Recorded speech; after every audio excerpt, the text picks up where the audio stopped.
Hey guys, welcome back to my channel. My name is Ray. I'm a detransition male, and today we're going to be talking about post-nut clarity and autogynephilia. What does it mean when you are masturbating to the thought of oneself as a woman and you desire to be a woman, you're identifying as trans, and then suddenly you orgasm and all those desires to be a woman, your desire to transition go away? What does that mean? Does that mean you're an autogynephile? Does that mean you have like internalized transphobia? Does that just some like quirk of how the brain works or whatever? So I'm going to break it down in this Reddit thread here. So this Reddit thread in Ask Transgender says post-nut clarity problem. So while I'm still in the phases of figuring things out, now I'm like 70% certain that I'm actually a woman, trans woman to be certain. But when I finish masturbating, where my mind just turns 180 degrees and goes something like, oh my God, why are you faking being trans? You stupid pig. I'm claiming being a man and live like it. You are not a woman and never will be. Those feelings flush of in like 30 minutes after the deed, and almost every time dysphoria comes back. Or like, I don't know if it's dysphoria, but that's for a different post. What is this? Is this like some inbuilt social transphobia? Because otherwise I'm such an ally to everybody. Okay, so obviously what's going on is this person has autogynephilia. The autogynephilia is a disposition, a paraphilia, to be aroused at the idea, the thought of oneself as a woman. And the theory of autogynephilia says that the origins of gender issues in males, the reason why males want to transition, the majority of them, the vast majority of males, the reason why they want to transition is because it's connected to their sexuality in some way or another. And so this makes sense of this phenomenon where prior to trans identification, prior to transition, the desire to be a woman, the desire to transition can go away immediately after orgasm. This is common. This falls into what is well documented in autogynephilic males, which is this binge purge cycle. So essentially, you get into a horny state, and because your paraphilia, your kink, is such that you are aroused at the idea of being a woman or embodying aspects of womanhood, that's part of your sexuality. So that builds up your horniness level. And then you sort of have all these fantasies. You sort of fantasize about what it's like to be a woman.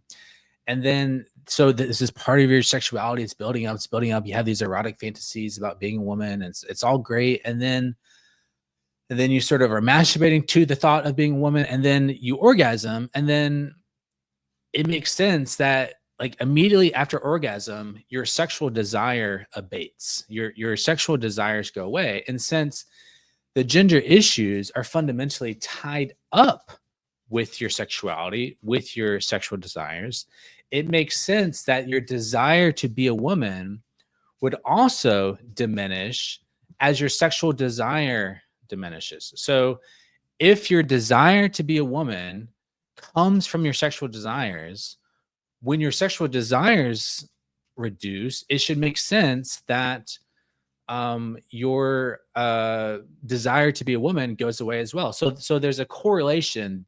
There's like a tracking, like where there's sexual desire, there's a desire to be a woman. And when the sexual desire is at its lowest, the desire to be a woman is at a lowest. But, you know, with the binge purge cycle, what happens is that the time between the cycles diminishes, or that can happen as part of what's called the escalation process, where for some autogynephiles who have mild cases of autogynephilia, like this is only a mild aspect of their sexuality. It's not like super core to them or whatever. It's just like part of who they are, but it's not like this thing that's like dominating their life.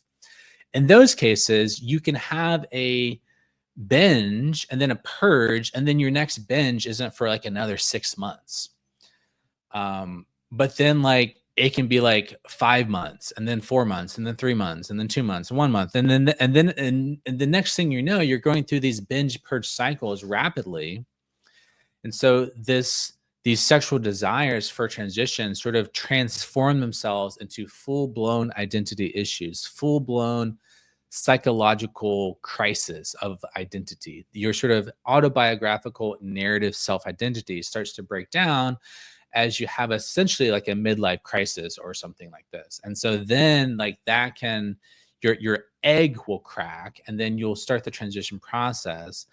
But so fundamentally, like just because these desires to transition return, that does not mean, or just because they return in non-sexual context, that does not mean that fundamentally autogynephilia is like wrong as like a theory, because again, all autogynephilia says is that gender issues in males have their roots in sexuality, but that does not mean that everything to do with gender issues, everything to do with trans identity is fully reducible to mere fetishism, mere sexuality, mere eroticism, because there's also a romantic idealization, a romantic attachment to the idea of being a woman, such that the idea of being a woman is not just an idea that gets you off, gets you aroused. It's also an idea that you're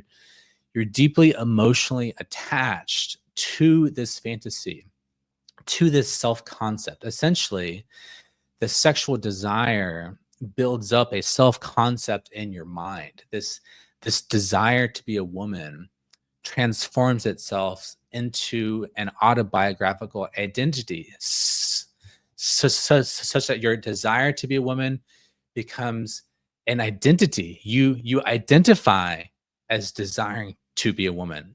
And for males who identify as desiring to be a woman, the other word for that is trans woman.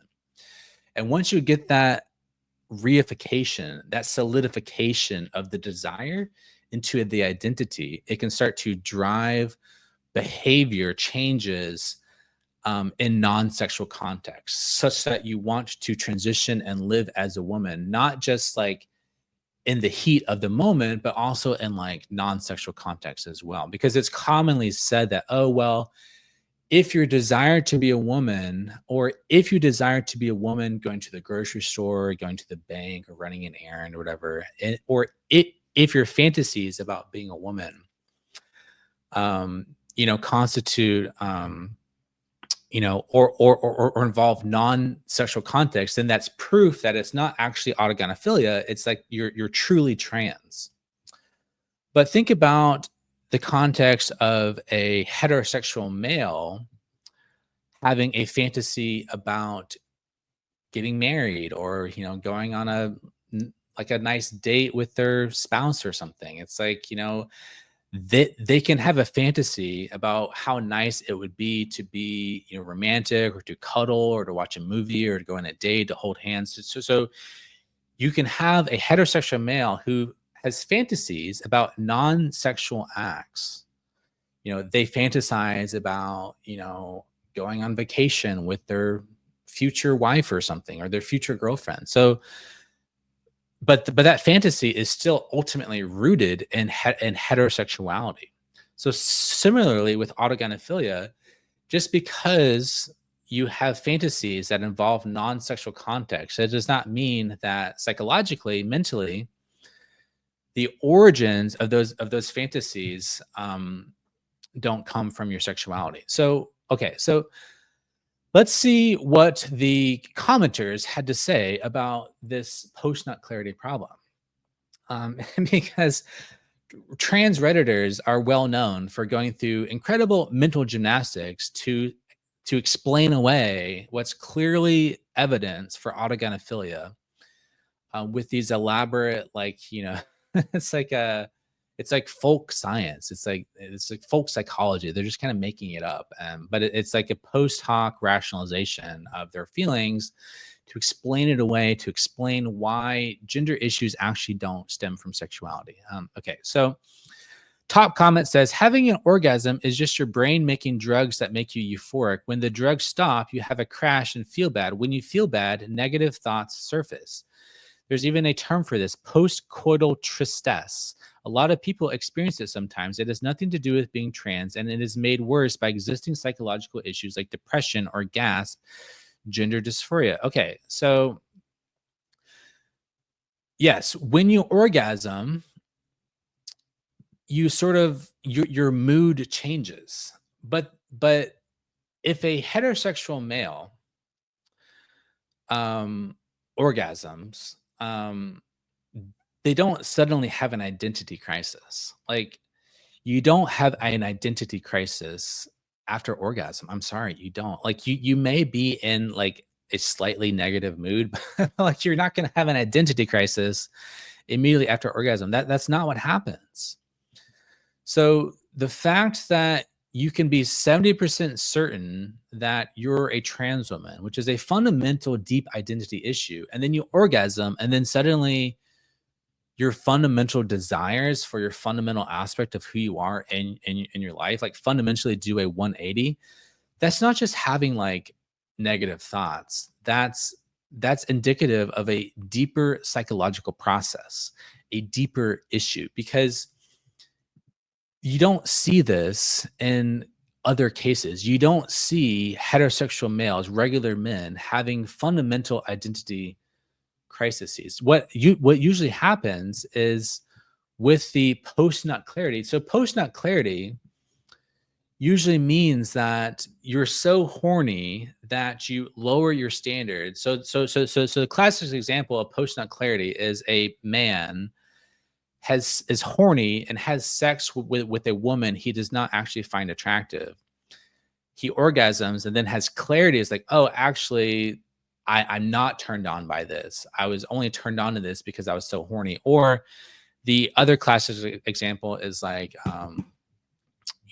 like someone's bi-curious or bisexual, and they're exploring their sexuality for like the first time. And like, when they're horny, they're really into it. But then as soon as they orgasm, they have like clarity. And it's like, oh, actually, like, I'm not into this as much as I thought I was, or something. So it's like, usually it's like you have a sexual desire that drives you towards that sexual interaction, you orgasm, and then you have clarity about the strength of that desire. And you realize like that sexual desire was really just in your head. It was just like a fantasy, but it's not indicative of like your true sexual desires. Because if you are a heterosexual male and you have sex with a beautiful woman, and you have an amazing sexual experience, you're like not going to orgasm and immediately like regret that or something. Like, you're still going to be fundamentally attracted to women. You're still going to be attracted to that woman. It's just like, so the post nut clarity, these like negative thoughts, they like don't cause you to fundamentally change your sexual desires. They don't cause fundamental identity issues, that they don't cause this stuff. And so the better explanation is that this idea that you're a woman stems from your sexuality.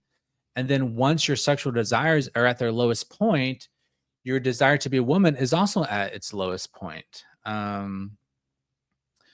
So that is way more parsimonious as a theory versus this like other thing or saying that somehow like this doesn't come from a sexual issue.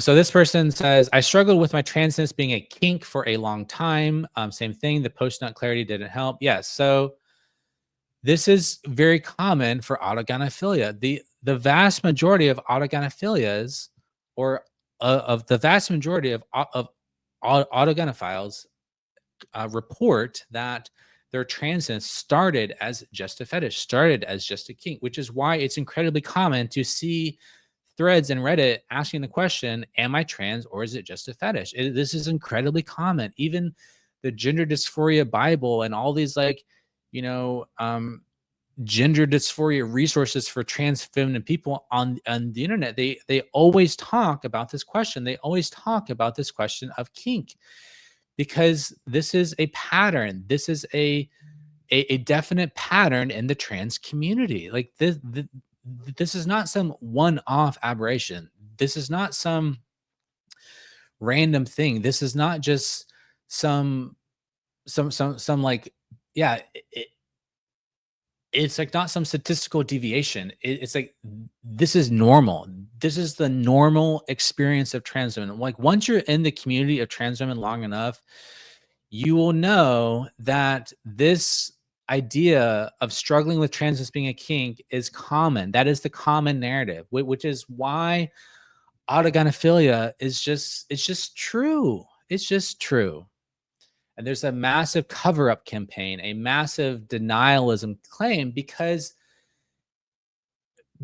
if the public found out that your desire to be trans, your desire to be a woman has its origins in kink, it doesn't sound as valid as saying that you're true trans, you have a female brain, that you have female psychology, because ultimately this is male sexuality. We're dealing with male sexuality. So this is not a case of a woman born in the wrong body. This is not a case of a having a female brain or female psychology or like a female soul or a feminine essence or anything this is male sexuality causing these gender issues and then that those gender issues get elaborated into a full-blown psychological autobiographical self-identity, which takes on a life of its own that goes way beyond the sexuality.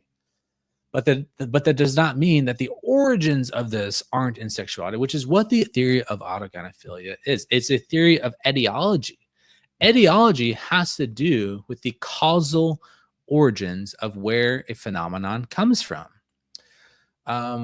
So yeah, I mean, it's just straightforward autogynephilia, and there's so much lies about this.